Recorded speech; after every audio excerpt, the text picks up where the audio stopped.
Nesse vídeo eu vou tentar mostrar quais são os passos de preparação dos arquivos de imagem para poder fazer a classificação, né? Então vou utilizar aqui o QGIS.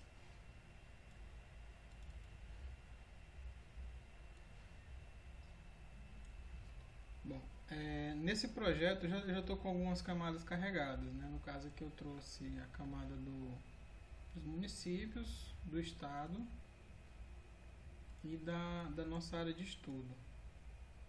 No caso, está aqui o shape do município de Codó. E está aqui uma área que eu delimitei, que é uma área que é o entorno do rio Itapecuru.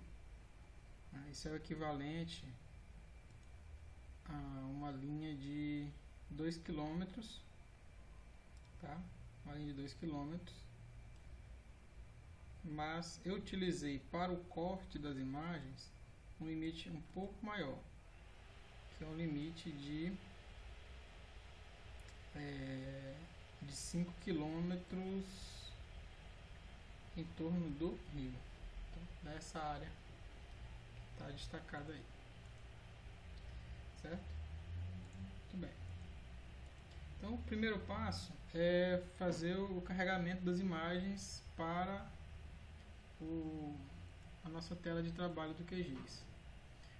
As imagens, eu já trouxe elas e já coloquei aqui, né, dividida já por ano. Mas para fim de consulta, elas estariam aqui nos arquivos. Então, lá na minha pasta, eu tenho aqui já todas as imagens brutas que eu baixei. Então, 2013, 2014, 2015, 16 e 17 e, por fim, 2018.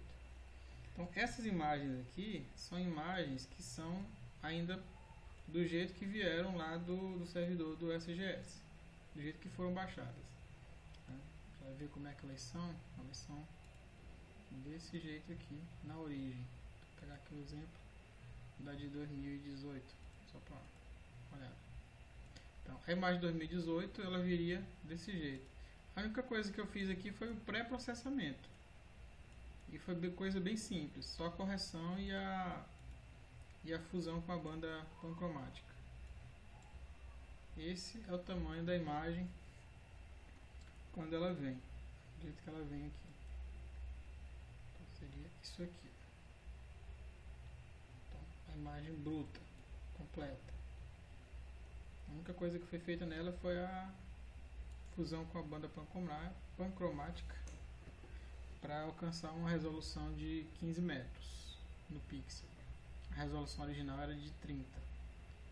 Tá? Então, beleza. Então, quais são os passos que a gente tem que seguir aqui?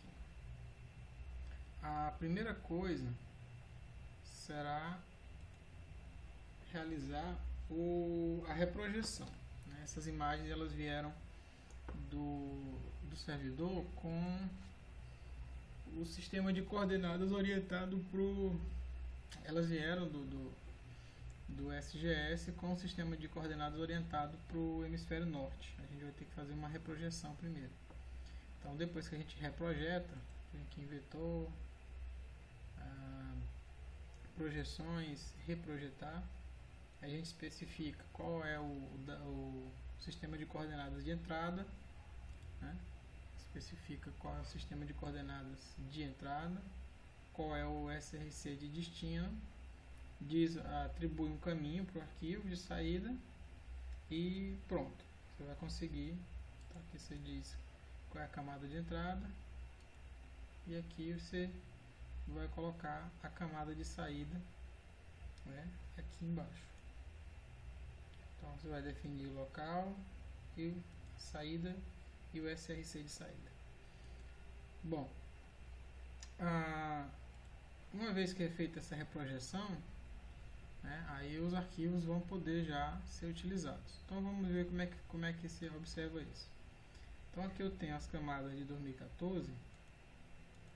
Isso aqui já foi processada, já foi analisada. Se eu olhar aqui as propriedades dela, o QGIS vai mostrar aqui no campo de informações que ela está já orientada, ó, 31983, siglas 2000, UTM com a zona 23S. Ela veio aqui no formato float 32, ponto flutuante. Fica um arquivo pesado, pelo fato de estar nesse formato de dados, porém, quando a gente corta, a área não é tão grande, então o computador consegue processar sem muita dificuldade.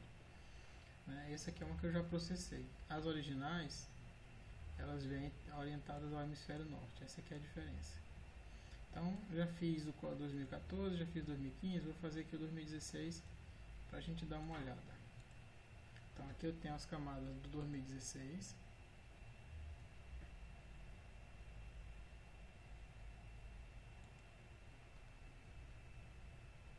Vou tirar aqui esse buffer para a gente dar uma olhada.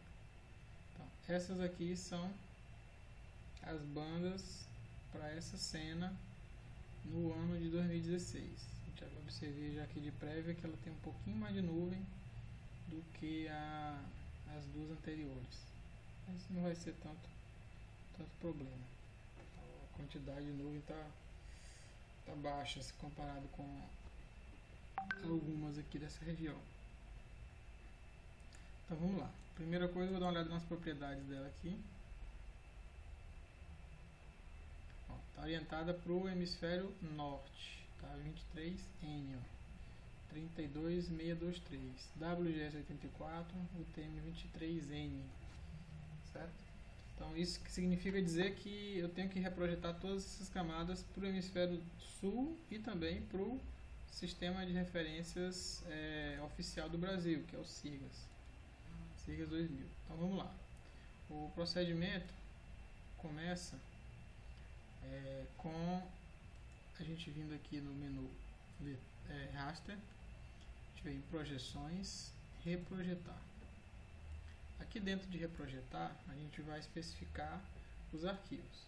Quando a gente carrega eles ali na tela inicial, eles já ficam disponíveis aqui, ó. Só tem que ter o cuidado, tá? Você tem que ter o cuidado de olhar quais são os arquivos que ele está te fornecendo aqui nesse menu.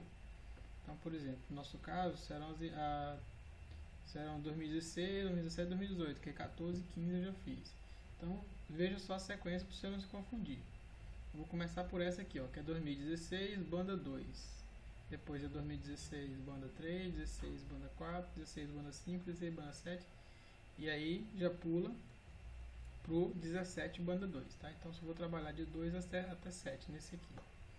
Então, vamos lá. A primeira, ela tá aqui, ó, banda 2, ela tá nesse formato. Eu não preciso preencher porque ele já reconheceu aqui, tá? Aí eu posso agora especificar qual é o SRC de destino. Como eu já utilizei algumas vezes, então ele já está memorizado aqui, ó, 31983. Caso eu ainda não tivesse utilizado, eu viria aqui e selecionaria nessa lista. Aqui também é porque eu já utilizei, mas se for a sua primeira utilização do QGIS, isso aqui vai estar em branco. Você poderia digitar aqui em cima simplesmente.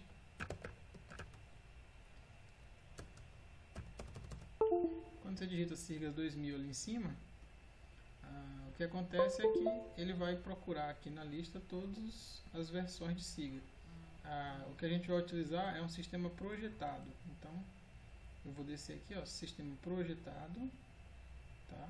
E vou procurar para minha zona UTM, que no caso aqui do Maranhão é zona 23S. Tudo que está em N é norte, está em S é sul. Então, zona 23, sul, 23S, tá? Então, SIGAS 2000 tem zona 23S, código 31983, que é o mesmo que já estava aqui em cima, selecionado. Eu dou OK. O método de reamostragem, deixo aqui como está, onde o valor no data é o valor que vai ser atribuído aos pixels que não tem informação. Nesse caso a gente atribui 0. Aqui no Output File Resolution a gente não mexe, tá? Deixa como está. Nos parâmetros avançados eu não vou mexer dessa vez, tá? Aqui seria em relação à compressão, são algumas modificações, não vou mexer no momento. No tipo de dado de saída, eu vou manter o tipo de dado de entrada. Então, eu vou deixar aqui, ó, use input layer data type. Significa dizer que se o arquivo de entrada está no formato TIFF, o arquivo de saída vai ter o mesmo formato. Aqui tem extensão já referenciada do arquivo de saída. Seria o caso de eu querer especificar o tamanho já da extensão. Eu não vou fazer isso agora. Vou fazer por etapas. Sistema de referências do raster de saída, da extensão do raster de saída também não é necessário mexer. Utilizar o multithread é interessante, que aí você permite que ele trabalhe no formato de cores independentes. Só para acelerar o processamento isso aqui. Aqui vai ser o destino, que é a camada reprojetada. Então, veja só, lá em cima eu selecionei essa banda aqui, banda 2, e eu vou agora aqui embaixo, eu vou escolher um caminho para o arquivo de saída. Essa parte do trabalho ela é bem repetitiva, então se você puder ganhar tempo, sempre é melhor. Então no caso a gente vai fazer um truque aqui, ó. O primeiro arquivo eu vou escolher salvar no arquivo. Dentro de salvar no arquivo eu vou lá para a pasta de destino, que no caso aqui vai ser 2016, tá? Então 2016. Então lá tem uma pasta chamada raster. Eu vou salvar aqui dentro da pasta reprojetar. Eu estou fazendo por etapas. Então eu reprojeto nessa pasta. Depois quando eu corto, eu coloco na outra. Isso é para que se alguma coisa acontecer e eu corromper o arquivo, eu tenho facilmente ali uma última etapa do meu trabalho já ganho. Depois, obviamente, eu vou me livrar desses arquivos residuais. Então aqui dentro de reprojetar, eu teria que escrever o nome desse arquivo, tá? Eu poderia fazer isso de que maneira? Eu poderia copiar ou digitar manualmente, né? Eu gosto de ganhar tempo fazendo de outro jeito. É um pouco mais arriscado. Se você se confundir, você pode acabar fazendo bobagem. Mas para minha cabeça funciona. Então eu faço assim. Eu vou lá no arquivo original e mudo a pasta depois. Veja só. Salvar no arquivo. Então eu vou lá onde está o arquivo original, que é o 16. 16 banda 2. O que eu faço? Eu vou lá no arquivo original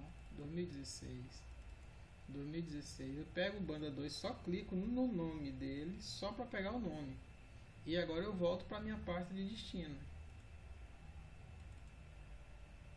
Aí agora eu venho para cá, raster 2016, reprojetar, pronto, e aqui eu salvo, tá?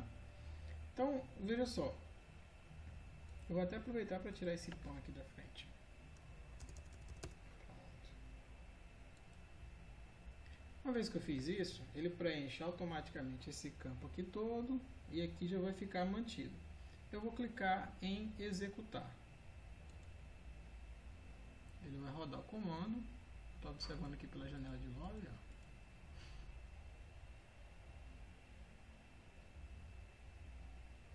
Esse aqui é o comando que ele está disparando para realizar a tarefa. Geralmente não vai demandar tanto tempo.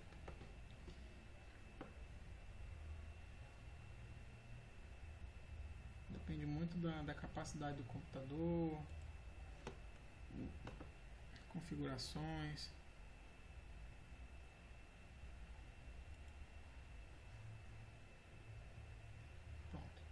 Nesse caso aqui foram praticamente 40 segundos. Bom, aí eu vou fazer agora o próximo arquivo. O que eu vou precisar mexer? Somente no final do nome, lá embaixo. Olha só, aqui era a banda 2, agora eu vou para a banda 3.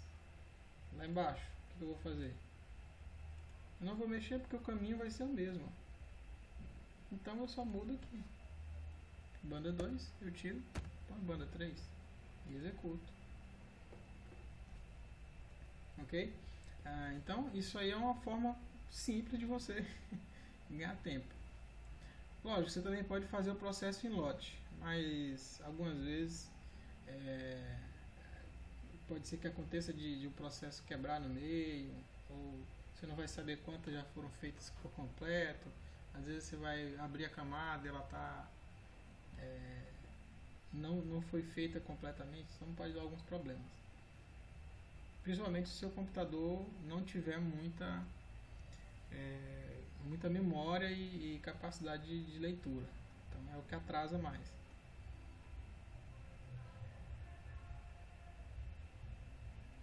Aliás, hoje em dia com essa nova geração de processadores, a dificuldade que os computadores tinham antigamente de processamento, ela foi minimizada. Hoje o maior gargalo no computador é a leitura dos dados e a gravação nos discos rígidos, né? Então, tanto que quem tem um computador com HD normal, ele sente muita diferença se comparado, por exemplo, com SSD. É o meu caso aqui. Aqui eu tenho um SSD funcionando. Então eu vou para a banda 4, vou lá embaixo, mudo de banda 3 para banda 4. Perceba que quando eu digito aqui, ele automaticamente já muda aqui embaixo também. E vou executar. Então o último aqui foram 47 segundos.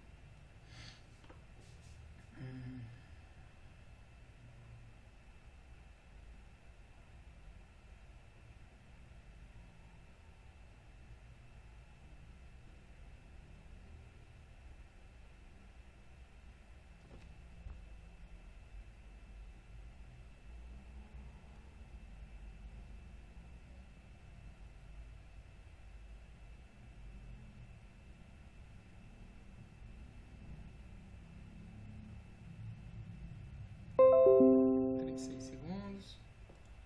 Então agora eu vou para a banda 5. Vou lá embaixo aqui no final. Banda 5. Então confere se tudo ok. Vamos executar.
Posse do presidente eleito.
Então, uma vez concluído aqui, vou fechar. E agora eu já posso remover aqui esses arquivos que são as bandas completas. Eu vou remover elas aqui. E vou observar agora se essas aqui já estão ok. Então, propriedades 31983, então ok, foi projetada com sucesso. Bom, agora o próximo passo vai ser realizar o corte dessas imagens, tá? Então eu não preciso nem mesmo removê-las daqui, posso fazer isso de pronto já. Eu vou aqui em raster, extrair, recortar raster pela camada de máscara, tá? Então aqui. Bom, aí eu venho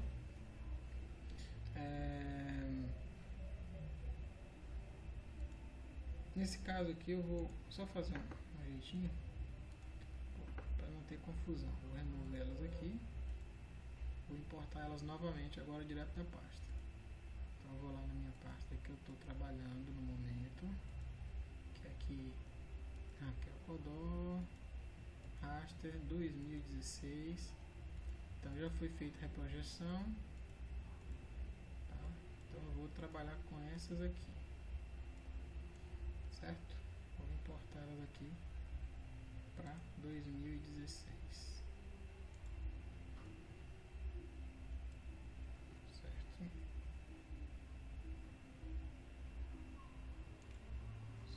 Então vamos lá, raster, extrair, recorte pela camada. Então aqui agora eu vou encontrar elas, ó, 2016 em diante, tá? Então são essas aqui. Então vamos lá. O esquema é o mesmo, 2016 banda 2, clico aqui. Então a camada de máscara que eu estou utilizando é uma camada vetorial que é o buffer de 5 km, tá? É exatamente esse aqui. Então essa camada, deixa eu só tirar a dúvida aqui rapidinho. Buffer 5 km, exatamente. Então vetor, raster, extrair, raster pela camada de máscara, vou lá, banda 2, cortar pela camada máscara, buffer 5 km. Ele está aqui já projetado em 31983. É importante que esse SRC, o sistema de referência do raster e da camada máscara sejam o mesmo, senão o processo pode muito bem não funcionar. E é o que acontece geralmente. Então, nenhum valor de dados, vou realmente aplicar de novo aqui o 0. Esse aqui é para fazer com que a extensão do raster cortado seja dentro da camada vetorial que eu estou utilizando. Eu vou manter isso, é o padrão. Manter resolução, também já deixa aqui, não precisa mexer nisso. Nas opções avançadas eu também não vou alterar praticamente nada. Deixa eu ver. Não, compressão, também não vou mexer. Aqui no tipo de saída exatamente a mesma coisa. E aqui é o arquivo de que vai ser produzido, né? O corte. Então eu vou fazer o que? Mesmo esquema lá. Eu vou escolher um local de saída, salvar no arquivo. Aí eu vou atribuir nome daquele mesmo jeito lá, tá? Então eu estou aqui no 2016, ó. Então eu vou fazer o que? Eu pego a banda 2, clico só no nome dela, só clico aqui para pegar o nome. Agora eu vou lá para outra camada, que é aliás, para outra pasta, que é a pasta dos arquivos cortados. Eu vou jogar ela aqui, ó. Pronto. Então agora ele vai sair aqui e eu vou executar. Esse processo geralmente tem sido mais rápido, né? Então pronto, 4 segundos ele já resolveu, tá? Então vamos lá para o próximo. Banda 2, agora banda 3. Aqui no final eu coloco banda 3. Executar. Cortou. Feito. Vamos lá. Banda 4. Aqui no final. Banda 4.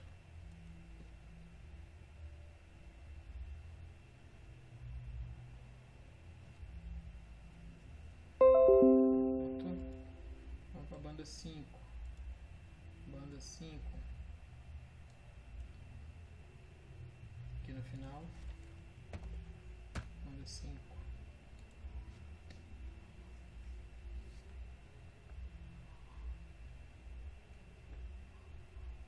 Perfeito. Vamos aqui para a banda 6.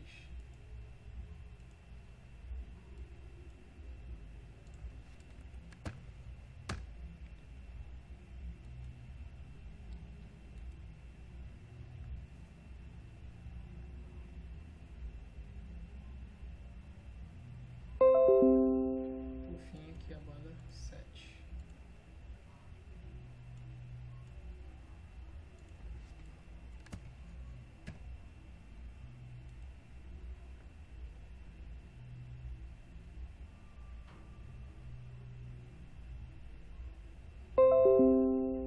Ok, então finalizado aqui, posso agora remover as bandas inteiras.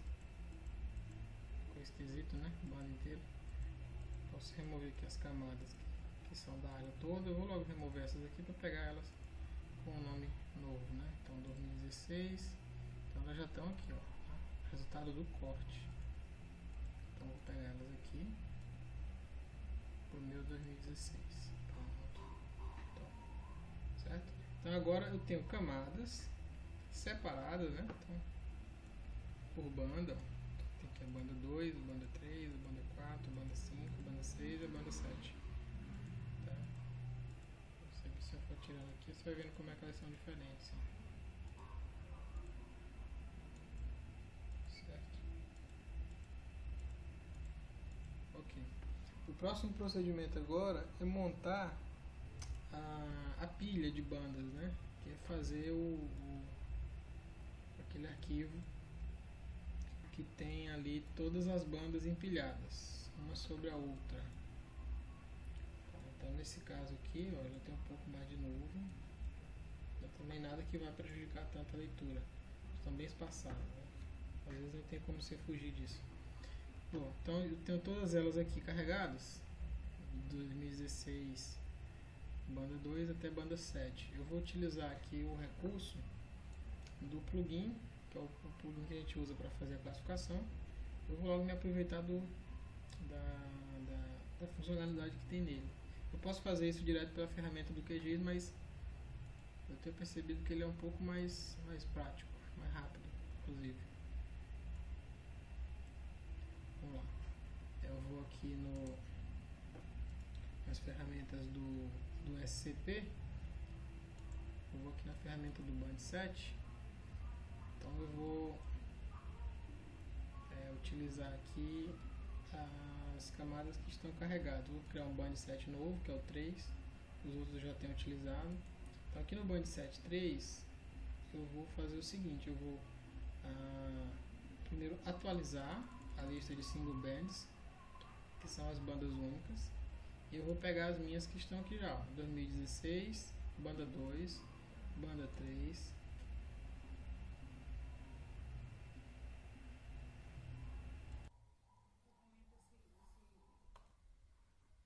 ok. Então agora, já que eu importei aqui, ó, as camadas, eu posso acrescentá-las num Band 7, que é um conjunto de bandas. Pronto, certo. Então elas estão importadas, eu vou organizar elas de acordo com o padrão do satélite. E aqui, nessa parte de baixo aqui, eu posso isso. Então aqui eu posso, uma vez importado o arquivo, fazer a criação do arquivo completo, né, com todas elas. Eu vou utilizar para isso a opção de criar um raster, né, desse Band 7.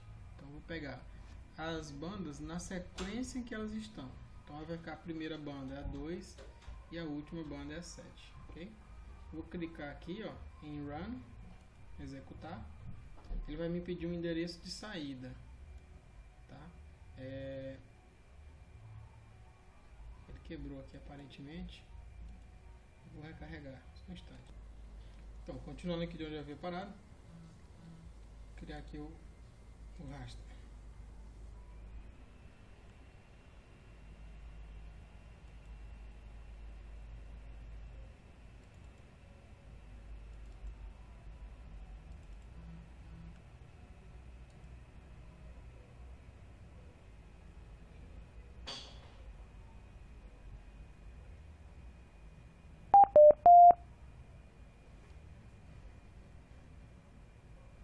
Esse é o sinal da conclusão do processo.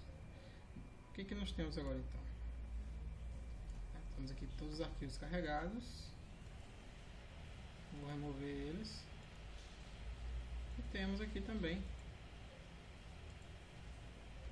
uma banda única, que é justamente aqui, aliás, um arquivo único que tem todas as bandas. E agora eu consigo fazer com ele a todas as visualizações, né? Consigo observar ele aqui de diversas formas possíveis. Então, por exemplo, aqui nesse caso ele está na visualização de cores naturais. Você pode ver aqui a área urbana está marcada aqui, ó, como um tom um pouco azulado, né, branco azulado, mas a vegetação está verde, o solo exposto está naquela cor tradicional. Posso dar uma reforçada aqui no contraste.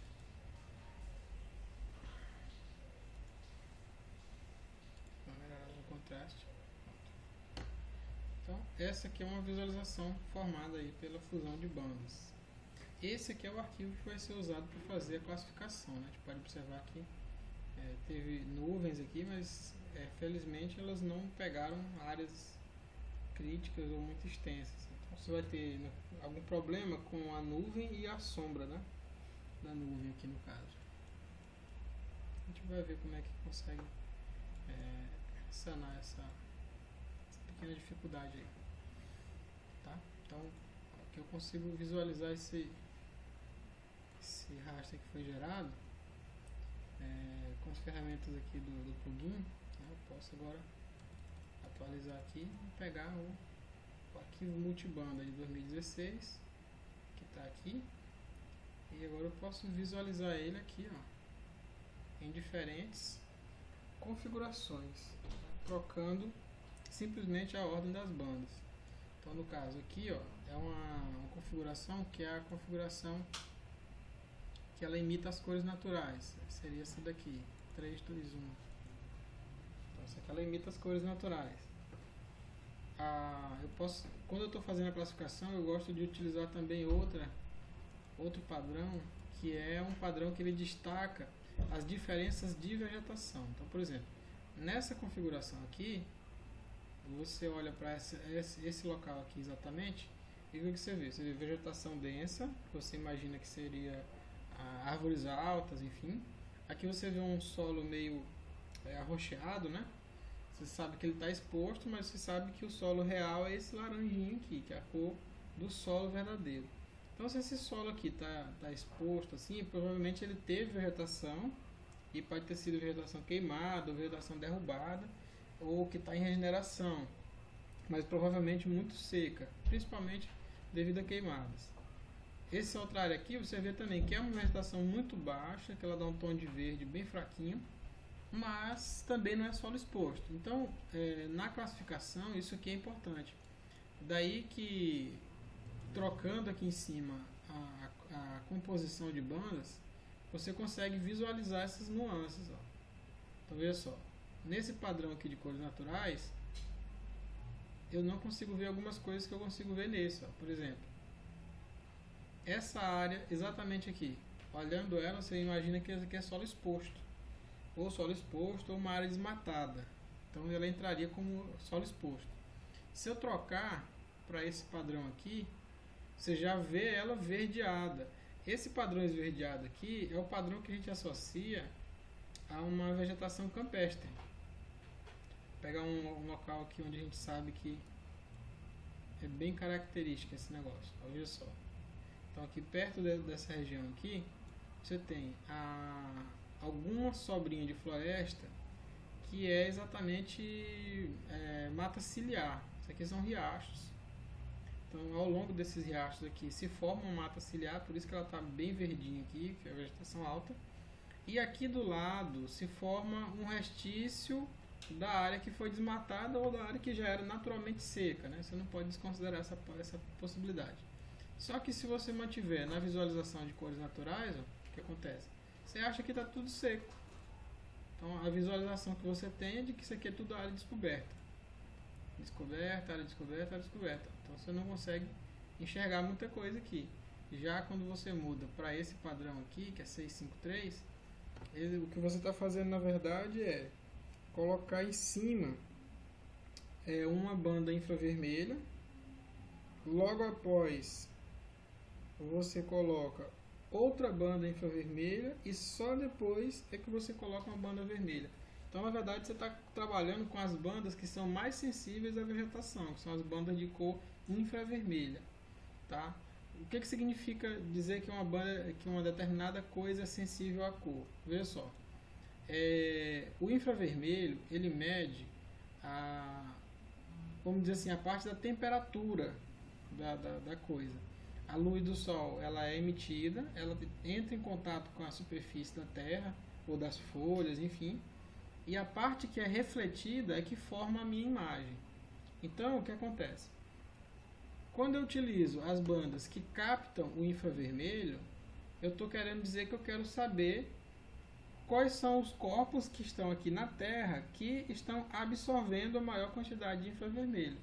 E no caso, a vegetação é esse item, tá?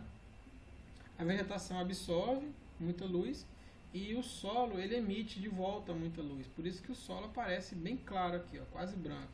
Então tudo que você está vendo de branco aqui, ó, é solo exposto. Esse solo aqui nessa região ele é um solo provavelmente argiloso para arenoso, por isso que ele dá esse reflexo bem esbranquiçado aqui, tá? Então, na nossa classificação, essa parte aqui que está bem verde fraquinho estaria como campo ou área campestre, né? Se você compara, por exemplo, aqui dentro dessa área plantada, então, nessa região de área plantada, você tem diversas tonalidades aqui, ó. Então, por exemplo, essa tonalidade cor de chão aqui, esse mais alaranjado, você já deve ter entendido que isso aqui é solo exposto, né? Então, aqui você tem uma área plantada, pronta para colher, e aqui você tem uma área que já foi colhida, certo? Então, a área que já foi colhida, aqui você percebe que está em andamento o processo de colheita aqui, ó. Então, exatamente isso aí que o sistema vai conseguir capturar. A gente vai ter uma perdazinha aqui, ó, por causa de nuvem, mas a gente pode descontar isso aqui lá no final, tá? A gente pode fazer o cálculo e fazer o desconto. Ok? Então é isso.